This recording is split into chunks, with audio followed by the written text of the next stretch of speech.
Price God. ஆண்டவராகிய இயேசு கிறிஸ்து நாமத்தினாலே வாழ்த்துக்கள். ஒரு வசனத்தை வாசிக்கிறேன். லூக்கா எழுதின சுவிசேஷம் 7ஆம் அதிகாரம் வசனம் 13 வாசிக்கிறேன். கர்த்தர் அவளை பார்த்து அவள் மேல் மனதுருகி அழாதே என்று சொன்னார். இந்த இடத்துல பார்க்குறோம், ஒரு பெண் தன்னுடைய மகனை இழந்திருக்கிற ஒரு சூழலை பார்க்குறோம். அவருடைய கணவர் இல்லை, அவருடைய கைம்பெண் என்று சொல்லப்படுகிறது. அப்படி என்றால் கணவன் இல்லாத ஒரு விதவையாக இருக்கிறாள்.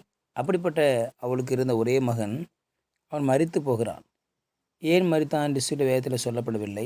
ஆனால் அவளுக்கு இருந்த ஒரே ஆதரவு, அவளுக்கு இருந்த ஒரே நன்மை, ஒரே சப்போர்ட், ஒரே உதவி செய்யக்கூடிய ஒரே ஒரு நபர் தான்.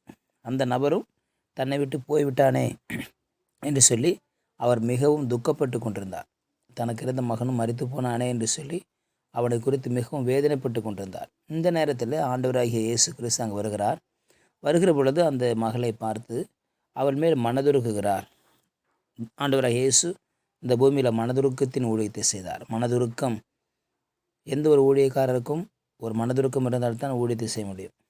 மக்கள் மேலே மனதுருக்கம் இருந்தால்தான் சுவிசேஷம் சொல்ல முடியும், அறிவிக்க முடியும். வியாதிஸ்தர் மேலே மனதுருக்கம் இருந்தால்தான் அவர்களுக்காக ஜெபிக்க முடியும். தேசத்தின் மீது ஒரு கரிசனை இருந்தால்தான் அவர்களுக்காக போராடி மன்றாடி ஜெபிக்க முடியும். கரிசனை இல்லாமல், மனதுருக்கம் இல்லாமல் யாரும் ஊழியத்தை செய்ய முடியாது. அப்படிப்பட்டவர்கள் தேவனுடைய பிள்ளைகளாகவும் இருக்க முடியாது. காரணம், இயேசு கிறிஸ்துடைய உள்ளம் அவருடைய பிள்ளைகளாகிய நம் ஒவ்வொருக்குள்ளும் வருவது தான் ஒரு உண்மையான ஒரு அர்ப்பணிப்பின் அல்லது கிறிஸ்துவ வாழ்க்கையின் முன்னோட்டமாக காணப்படுகிறது. ஆகவே இங்கே ஆண்டவராக இயேசு கிறிஸ்து மனதுருகினார்.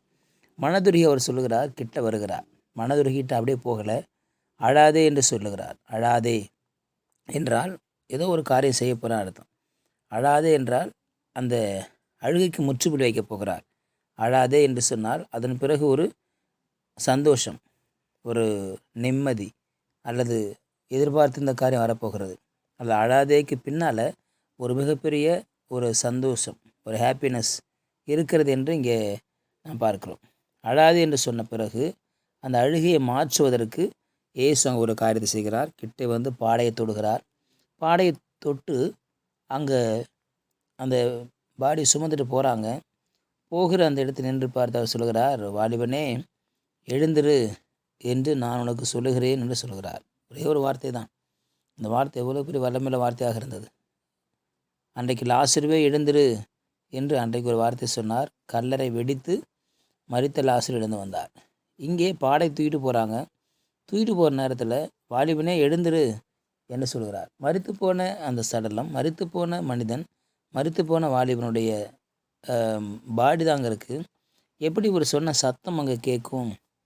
எப்படி ஒரு சொன்ன சத்தம் அவனுக்குள்ளே வரும்? உயிர் இருந்தால் தானே சொல்லுவது அவங்க காதில் கேட்கும். ஆனால் இங்கே அது கேட்டது. இதுதான் இயற்கைக்கு அப்பாற்பட்ட வல்லமை. இயற்கைக்கு அப்பாற்பட்ட வல்லமை இதுதான்.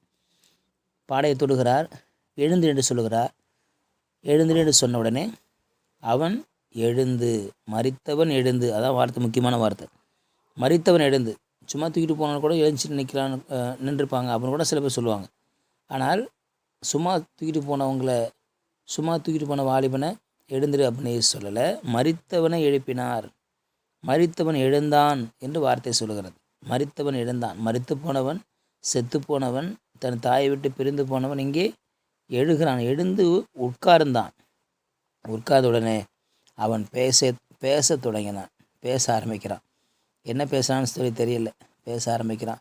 ஒரு ஆண்டுக்கு நன்றி சொல்லியிருப்பான். நான் ஏன் இறந்துட்டேன், என்னை ஏன் தூக்கிட்டு போகிறீங்க? யோசித்து பாருங்கள்.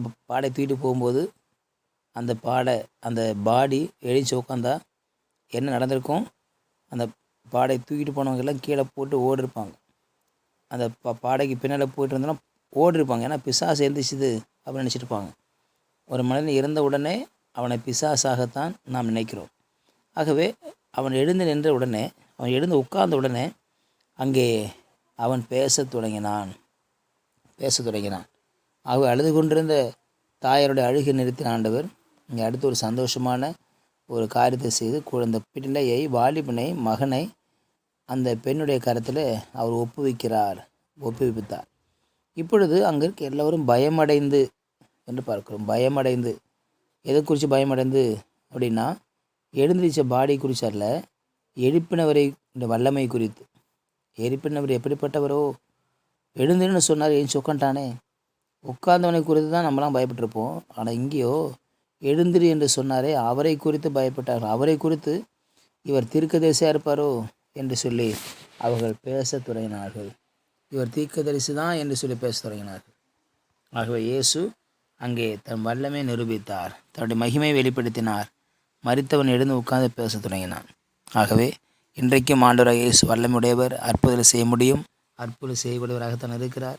இன்றைக்கும் அவர் நம்மூலமாய் தேசத்தின் ஆசீர்வாதத்திற்காக அற்புதங்களை செய்ய முடியும். ஜெபிக்கலாம். பரிசுத்த பிதாவே, நாளுக்காய் ஸ்தோத்திரம். எங்களை கொண்டும் இந்த தேசத்திற்கு நன்மையாக, ஆசீர்வாதமாக, அற்புதம் அதிசயம் செய்கிற ஊழியங்களாக நாங்கள் மாறி ஊழியம் செய்ய நீ கிருபை செய்ய முடியாமல் ஜெபிக்கிறோம். உங்களுடைய கிருபையுள்ள கருத்தாழ்த்து இயேசுவின் நாமத்தில் பிதாவே. ஆமேன், ஆமேன். You will be succeeded.